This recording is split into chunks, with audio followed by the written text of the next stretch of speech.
దాదాపు 900 సంవత్సరాల దగ్గర 900 సంవత్సరాల క్రితం ఆయన ఈ దేశంలో ఒక విప్లవం పుట్టింది. బసవేశ్వరుడు పుట్టే ముందే మరి ప్రకృతి పులకరించిందని చెప్తారు. అదేవిధంగా వారు జన్మించి 839 సంవత్సరాలు అవుతున్నప్పటికీ ఆనాడు వారు చేసినటువంటి మార్పులు, తీసుకున్నటువంటి ప్రజాస్వామిక విలువలు, ఆ అంశాలు ఇవాళటి కూడా మనం చర్చిస్తూనే ఉన్నాం.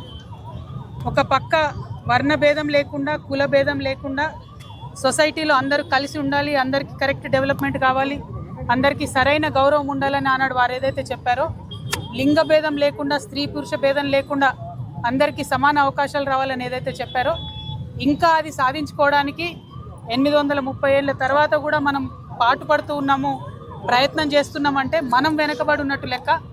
వారు ఇంకా ఎంతో తరాలకు ముందుగా పుట్టినటువంటి మహానుభావుడు. ఆ వ్యక్తిని, బసవేశ్వరుణ్ణి మనందరం కూడా దైవంగా కొలుసుకుంటూ ఉన్నాము.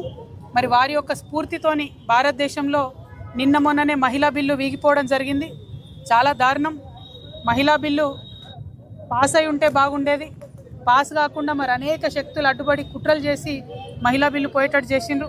మన రాష్ట్రానికి వస్తే పోయిన ఎన్నికల 2023 ఎన్నికలు తీసుకుంటే ఒక పార్టీ 8 సీట్లు ఇస్తే ఇంకో పార్టీ 10 సీట్లు ఇచ్చింది మహిళలకు.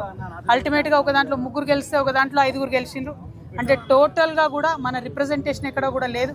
మరి ఇవ్వాలన్న బసవేశ్వరుడి జయంతి సందర్భంగా వారి స్ఫూర్తితోనన్నా అన్ని రాజకీయ పక్షాలు మారుతాయని నేను భావిస్తున్నా.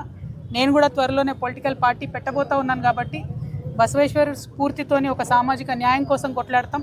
ఎందుకంటే వారి స్ఫూర్తితోనే అంబేద్కర్ కొట్లాడిండ్రు. అంబేద్కర్ కూడా పదే పదే చెప్పుకుంటూ వచ్చిండ్రు, బసవేశ్వరుని ఎవరైతే ఒక ప్రాంతానికి సీమితం చేయకుండా భారతదేశ వ్యాప్తంగా వారి కోసం పాటుపడితే భారతదేశం మారుతుందని చెప్పి కూడా చెప్పడం జరిగింది.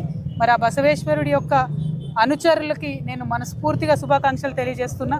భారతదేశం మార్పు కోసం మనందరం కూడా కృషి చేయాల్సిన అవసరం ఉంది. దాంట్లో మీరు ఒక అడుగు ముందున్నందుకు మీ అందరికీ మనస్ఫూర్తిగా శుభాకాంక్షలు తెలియజేస్తూ, మరి మనసా వాచా కర్మ నేను మీతో ఉంటానని చెప్పి కూడా తెలియజేస్తూ, బసవేశ్వరుడి స్ఫూర్తితోనే పెట్టబోయేటటువంటి పార్టీలో 33% తక్కువ కాకుండా మహిళలకు నేను ఎన్నికలలో కానీ పార్టీ పదవులలో కానీ అవకాశాలు ఇస్తామని కూడా ఈ సందర్భంగా తెలియజేస్తున్నాను.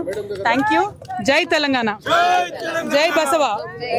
बसवेश्वर महाराज की जय, बसवेश्वर महाराज की जय, बसवेश्वर महाराज की जय.